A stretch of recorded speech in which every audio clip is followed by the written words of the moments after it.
Britain and Indonesia, which in 2019 had a GDP of $1.1 trillion according to the World Bank, already do £3 billion worth of trade each year and are hoping to find ways of strengthening ties. A free trade deal currently does not exist between the two countries, with the UK eager to strike an agreement now it is outside the EU.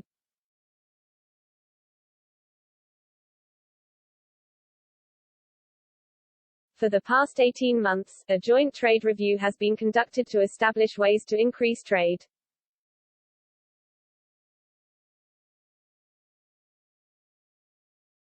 Today, exploratory talks were launched between Ms. Truss and her Indonesian counterpart Muhammad Lutfi on agreeing a trade deal.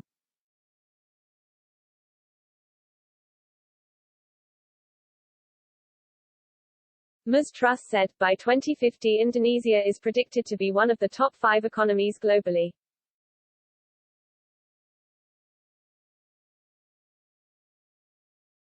Today's agreement sets out our ambitions to strengthen our trade and investment ties, deepen our collaboration across a range of sectors, from financial services and technology to renewables, and open new markets for UK businesses.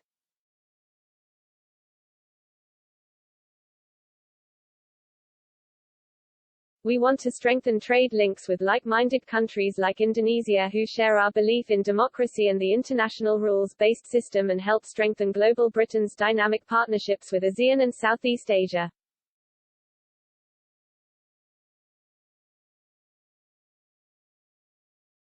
She added the UK was eager to tear down trade barriers.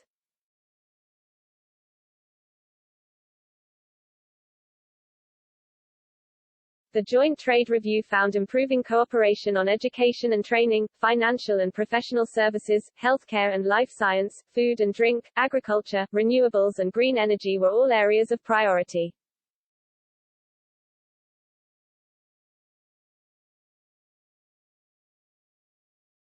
Bureaucratic red tape was identified as one of the barriers currently holding back relations between the two economies.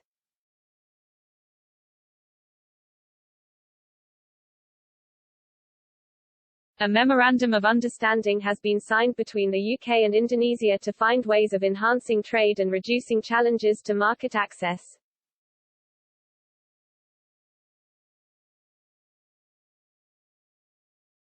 The UK's Trade Commissioner for Asia-Pacific, Sam Myers, said, "This Memorandum of Understanding is an important step for deepening the UK's trading relationship with Indonesia, ASEAN's largest economy."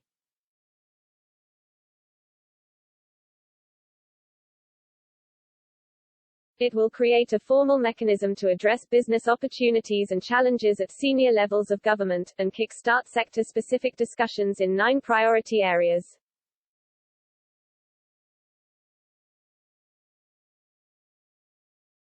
We are already having productive engagement with businesses on renewable energy and green growth, and food and beverage products, creating new prospects for joint partnership and prosperity.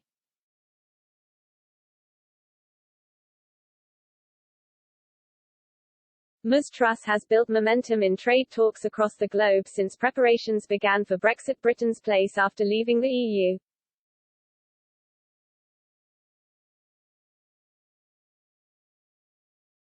Over the past 2 years, more than 70 trade deals have been brokered by the International Trade Department, on top of the EU trade agreement negotiated by Lord Frost.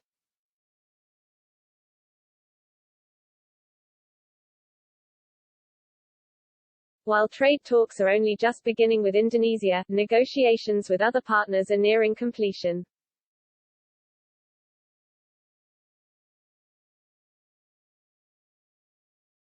Last week Ms. Truss announced the UK was close to finalising a free trade deal with Australia.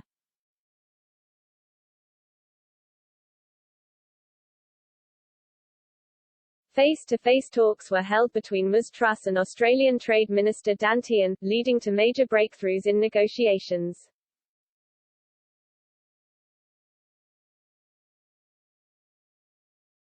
Officials are now working on resolving remains technical issues with the hope of a trade deal being agreed in June.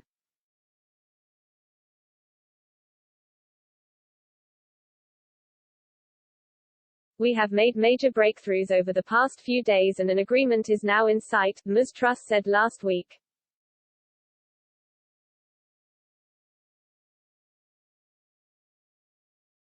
This is a deal that will deliver for Britain and all parts of our economy.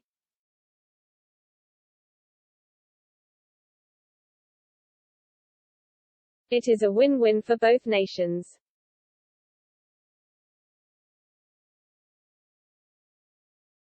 It is a fundamentally liberalizing agreement that will support jobs across the country and help us emerge stronger from the pandemic, strengthening ties between two democracies who share a fierce belief in freedom, enterprise and fair play.